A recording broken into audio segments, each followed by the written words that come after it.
السلام علیکم ورحمۃ اللہ وبرکاتہ۔ بسم اللہ الرحمن الرحیم۔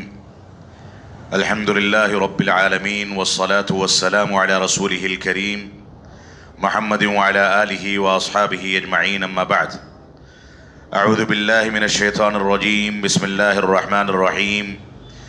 یا ایہا الذین آمنوا قوا انفسکم واہلیکم نارا وقودها الناس والحجارہ علیہا ملائکۃ غلاظ شداد لا یعصون اللہ ما امرہم ویفعلون ما یؤمرون۔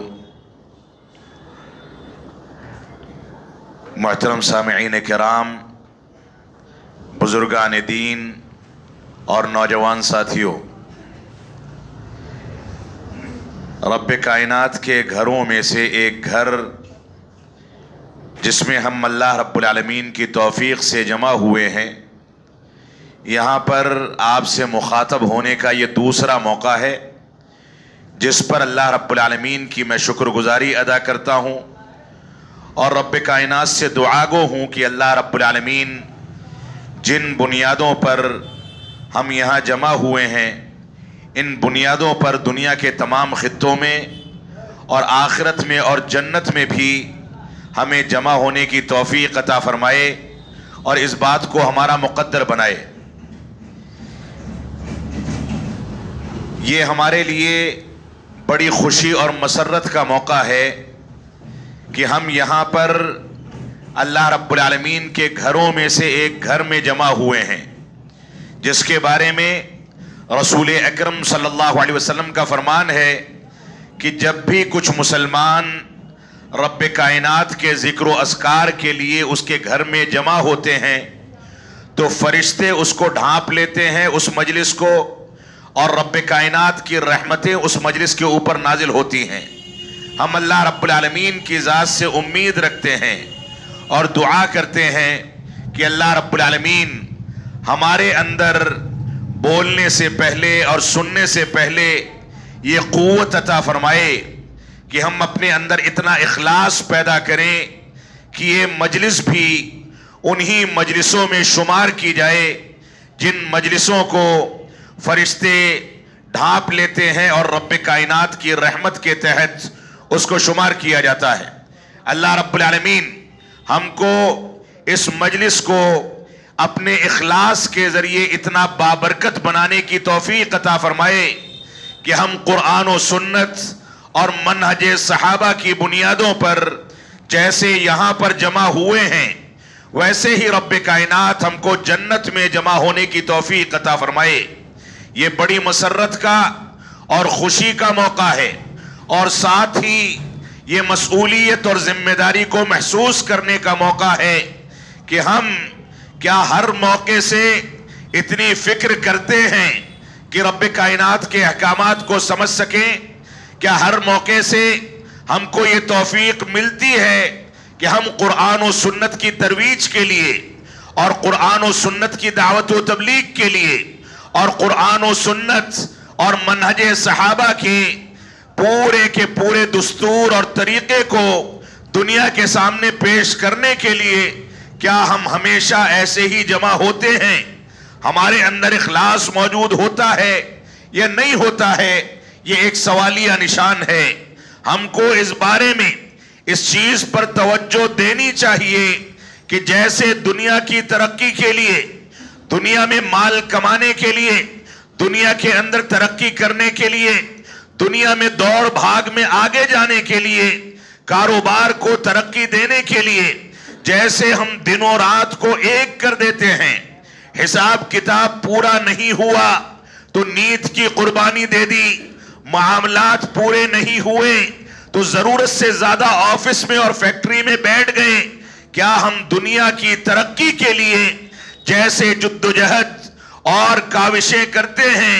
یہ ایک سوالیہ نشان ہے کہ کیا ہم دین کی ترقی کے لیے، دین پر کاربند ہونے کے لیے، دین کے اندر مکمل طریقے سے داخل ہونے کے لیے کیا ہم اسی انداز سے فکر کرتے ہیں؟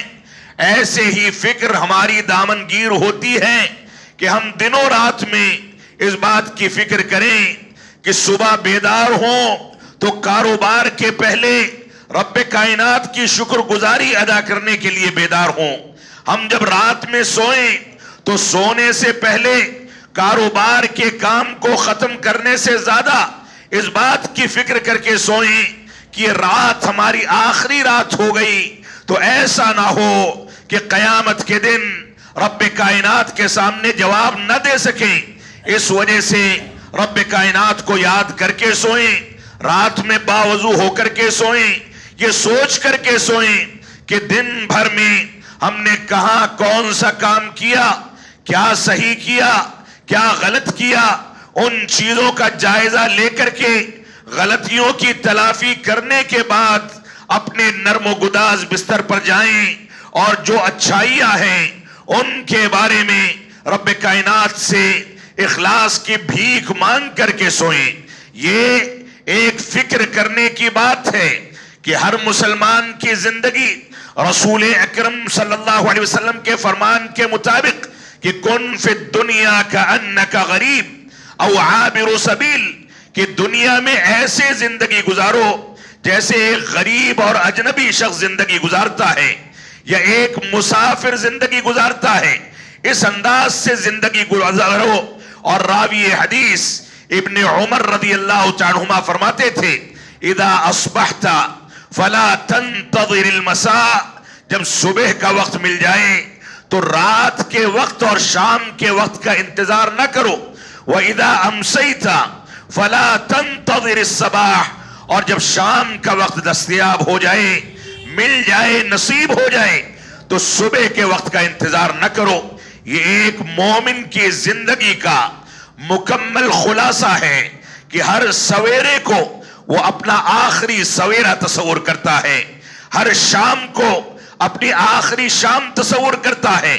لیکن بدقسمتی ایسی ہے کہ ہم لاپرواہی کی جن حدوں کو پار کر کے اس دنیا میں عیش و آرام کی اور لاپرواہی, سستی اور کاہلی کی زندگی کو گزار کر کے گمراہی کی جس کگار پر کھڑے ہوئے ہیں وہ بذات خود ایک مسلمان کے لیے سوالیہ نشان ہے. ہم نے حلال و حرام کی تمیز کی نہیں کی, رب کائنات کی عبادات کو انجام دیا نہیں دیا, اس کی عبادت کا حق ادا کیا نہیں کیا, توحید باری تعالی اور اس کے تقاضوں کی تکمیل کی یا نہیں کی. ہم نے کون سے کام کیے, کون سے کام نہیں کیے, کون سے کام کرنے چاہیے تھے, کن کاموں سے بچنا تھا, ہم نے کون سے فیصلے کیے. ہمارے لیے یہ لمحے فکریہ ہے. میں نے آپ کے سامنے ایک آیت کریمہ کی تلاوت کی جس میں رب کائنات نے فرمایا یا ایھا الذین آمنوا قوا انفسکم واہلیکم نارا, اے لوگو, اے ایمان والو, اپنے آپ کو, اپنے اہل و عیال کو اللہ رب العالمین سے اور رب کائنات نے جو دوزخ تیار کی ہے, جو عذاب تیار کیا ہے, اس سے ڈراؤ. اپنے آپ کو ڈراؤ, اپنی آل اولاد اور نئی نسلوں کو ڈراؤ. اس آگ سے ڈراؤ جس آگ کا ایندھن انسان اور جنات ہوں گے. رب کائنات نے واضح کر دیا. بعض روایات میں اس بات کا تذکرہ ملتا ہے کہ جہنم کی وہ آگ جس سے رب کائنات نے اس آیت کریمہ میں ڈرایا ہے, آل اولاد کی اسلامی تربیت پر ابھارا ہے, اپنے نفس کا بار بار جائزہ لینے کا حکم دیا ہے, وہ آگ اتنی دردناک, اتنی خطرناک اور اتنی زیادہ تباہ کن ہے کہ اگر اس آگ کی ایک چنگاری اس دنیا کے اندر گرا دی جائے تو قیامت تک اس دنیا میں سبزہ نہیں اگ سکتا. یہ دنیا قحط سالی کا شکار ہو کر کے تباہ و برباد ہو جائے گی. رب کائنات نے حکم دیا یا ایھا الذین آمنو, اے ایمان والو, اپنے آپ کو اور اپنی اولاد کو اس آگ سے ڈراؤ جس آگ کا ایندھن انسان ہوں گے اور اس کے اوپر سخت قسم کے فرشتے مسلط کر دیے جائیں گے جو جس بات کا حکم دیا جاتا ہے اس کو کرتے ہیں, اور رب کائنات کی نافرمانی ان کے تصور اور وہم و گمان میں بھی نہیں آ سکتی. رب کائنات نے غالباً ترمذی کی صحیح روایت ہے, اللہ کے نبی صلی اللہ علیہ وسلم نے فرمایا کہ جب انسان کو قبر کے حوالے کیا جاتا ہے تو نیلی اور سیاہ نیلی آنکھوں والے اور بہرے فرشتے اس کے اوپر مسلط کیے جاتے ہیں. اس سے سوال کیا جاتا ہے, سوالوں کا جواب دے دے تو وہ ٹھپکی دے کر کے کہتے ہیں کہ جیسے پہلی رات میں ایک دلہن سکون کے ساتھ سوتی ہے ویسے ہی سو جاؤ, جنت کی کھڑکیاں کھول دی جاتی ہیں. لیکن اگر انسان دنیا کے اندر فحش کاری, شرک و بدعات, سرکشی اور بغاوت کی زندگی اختیار کرتا ہے تو اس کے قبر کے دونوں پارٹوں کو ملا دیا جاتا ہے. ان فرشتوں کو حکم دیا جاتا ہے کہ اس کے دونوں کانوں کے درمیان میں لوہے کے ہتھوڑے سے قیامت تک وار کرتے رہیں. جب یہ انسان چیختا ہے تو ثقلین یعنی انسان اور جناتوں کے علاوہ ساری مخلوقات جہاں تک آواز پہنچتی ہے وہ اس آواز کی وجہ سے بل بلا اٹھتی ہیں. تو ہمارے سامنے جواب دہی کا تصور ہونا چاہیے. ہمارے سامنے یہ تصور ہونا چاہیے کہ ایک گھر میں ایک باپ ہے جو گھر کا سرپرست ہے. اس کی ذمہ داری ہے کہ گھر کی خواتین کو نماز پڑھنے کا عادی بنائے. اس کی ذمہ داری ہے کہ نئی نسلوں کو اس بات کا حکم دے کہ تمہارے اوپر کون سی چیزیں واجب ہیں. نماز باجماعت ادا کرنے کا اسلامی تصور کیا ہے؟ یہی وجہ ہے کہ اللہ کے نبی صلی اللہ علیہ وسلم نے فرمایا کہ تنکح المرأۃ لاربع, عورت سے 4 اسباب کی وجہ سے شادی کی جاتی ہے. یہ تربیت اولاد کا بنیادی پہلو ہے. فرمایا 4 اسباب کی وجہ سے شادی کی جاتی ہے. اس کا مال و دولت, اس کی برادری, اس کا حسن و جمال اور اس کی دینداری, یہ 4 اسباب ہیں ایک عورت کو منتخب کرنے کے لیے. اور اللہ کے نبی صلی اللہ علیہ وسلم نے حجۃ الوداع کے موقع سے فرمایا تھا لا فضل لعربی علی عجمی ولا لعجمی علی عربی ولا لابیض علی اسود ولا لاسود علی ابیض الا بالتقوی. کسی کالے کو کسی گورے پر, کسی گورے کو کسی کالے پر, کسی عربی کو کسی غیر عربی عجمی پر, کسی عجمی کو کسی عربی پر کوئی فضیلت و فوقیت حاصل نہیں ہے سوائے تقوی کے. یہ معیار ہے کہ بنارس میں زندگی گزارنے والا اس تقوی کے سارے حدود کو محفوظ کر دے تو مکہ مکرمہ اور مدینہ نبویہ میں زندگی گزارنے والا جو اس سے کم تقوی اختیار کرتا ہے اس کی فضیلت اس کے مد مقابل اسی تقوی کی بنیاد پر بڑھ جاتی ہے. لیکن بدقسمتی کیا ہے؟ رسول اکرم صلی اللہ علیہ وسلم نے فرمایا 4 اسباب کی وجہ سے ان عورتوں کا انتخاب کیا جاتا ہے. حسن و جمال دیکھا جاتا ہے, برادری دیکھی جاتی ہے.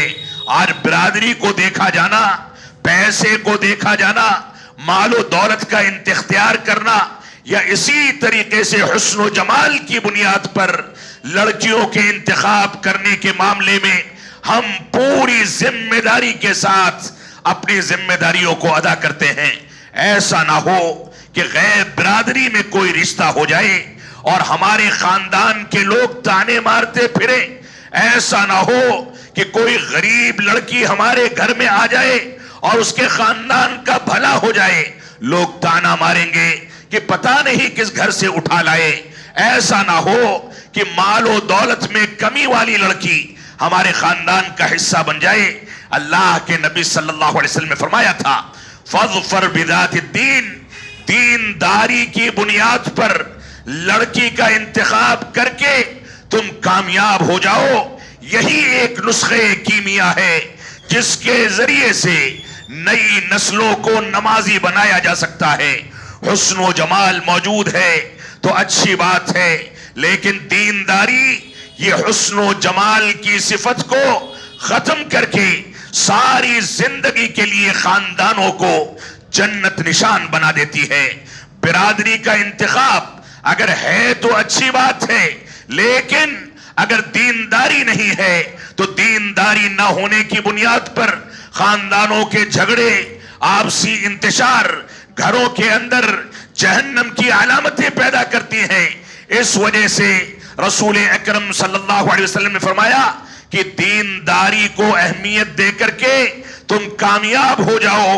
لڑکی اگر دیندار ہے تو مالدار ہو نہ ہو، اس کے پاس دل کی مالداری دینداری کی بنیاد پر ایسی ہوگی کہ ساس بہو کے جھگڑے نہیں چلیں گے، خاندان ٹوٹے گا نہیں بلکہ میل ملاپ پیدا ہوگا، محبتیں پنپیں گی، جنت نشان خاندان بنے گا، نمازی پیدا ہوں گے، صلاۃ فجر میں اٹھ کر کے مسجدوں کو آباد کرنے والے اس گھرانے سے نکلیں گے، مسجدوں میں آ کر کے بیٹھیں گے، تلاوت کا اہتمام کریں گے۔ اگر دینداری غالب ہوگی تو حسن و جمال بھی جو بڑھاپے کے ساتھ زائل ہو جاتا ہے، یہ دینداری موت تک کام آنے والی، بلکہ موت کے بعد اس دینداری کی تربیت پر پنپنے والی نئی نسل موت کے بعد بھی اس دینداری کے لیے، یا دینداری جس نے پیدا کی ہے اس کے لیے صدقہ جاریہ بنے گی۔ لہذا اللہ کے نبی صلی اللہ علیہ وسلم نے تربیت کے بارے میں ہمارے سامنے واضح کر دیا کہ اسلامی تربیت کا بنیادی گوشہ یہ ہے کہ جس وقت لڑکی کو تلاش کیا جائے تو جو بھی اسباب دنیا میں دیکھے جاتے ہیں وہ دیکھے جائیں نہ دیکھے جائیں، لیکن دینداری اور دیندار لڑکی کو تلاش کر کے اپنے مستقبل کو نکھارنے اور آخرت میں رب کائنات کے سامنے سرخرو اور کامیاب ہونے کے اسباب پیدا کیے جائیں۔ یہ ایک مرحلہ ہے۔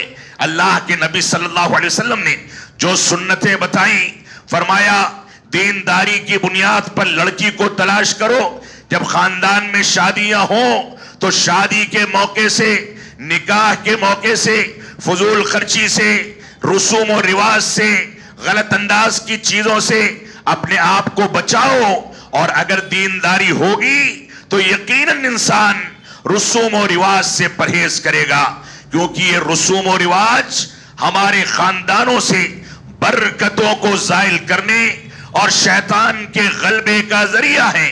تو اللہ کے نبی صلی اللہ علیہ وسلم نے ہم کو خطبۃ الحاجہ سکھا دیا۔ یہ خطبۃ الحاجہ ایک مولوی کا نکاح کا خطبہ پڑھ دینا نہیں ہے، بلکہ ایک یہ مکمل پیغام اور مکمل میسج ہے کہ لڑکے اور لڑکی کے نکاح کے موقع سے 3 آیتوں کی جو تلاوت کی جائے اس میں بار بار اس بات کی تلقین کی جائے کہ تم تقوی اور پرہیزگاری کو اختیار کرو، تم اپنی حقیقت کو سمجھو، تم سچائی سے کام لو، اللہ اور اس کے رسول کی اطاعت کرو۔ لہذا ہماری یہ ذمہ داری ہے کہ ہم قرآن و سنت کے مطابق ان چیزوں کا اختیار کریں۔ تو نکاح کی 3 آیتوں میں تقوی اور پرہیزگاری کا حکم دینا یہ بھی اسلامی تربیت کا ایک بنیادی حصہ ہے۔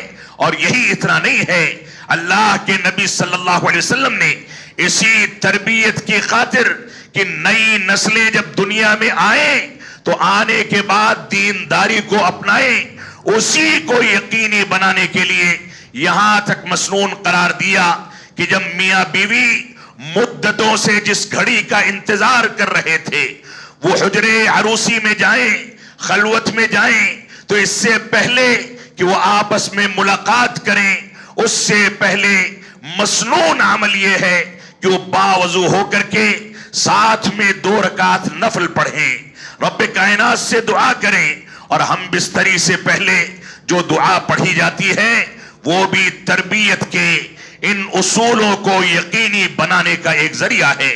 فرمایا اللہم جنبنا الشیطان، اللہم جنبنا وجنبنا الشیطان ما رزقتنا۔ اللہ رب العالمین کے سامنے اس بات کی عاجزی بیان کی جائے، یہ دعا پڑھی جائے کہ اللہ رب العالمین ہم شیطان سے پناہ مانگتے ہیں، اور جو کچھ اس ملاقات کے نتیجے میں ہم کو رزق دیا جانے والا ہے، جو اولاد اگر ہمارے مقدر میں ہے تو اس بچے کو بھی شیطان کے کچوکے سے، شیطان کے وسوسوں سے، شیطان کے ہتھ کنڈوں سے محفوظ رکھنا۔ یہ دعا کر کے تربیت کے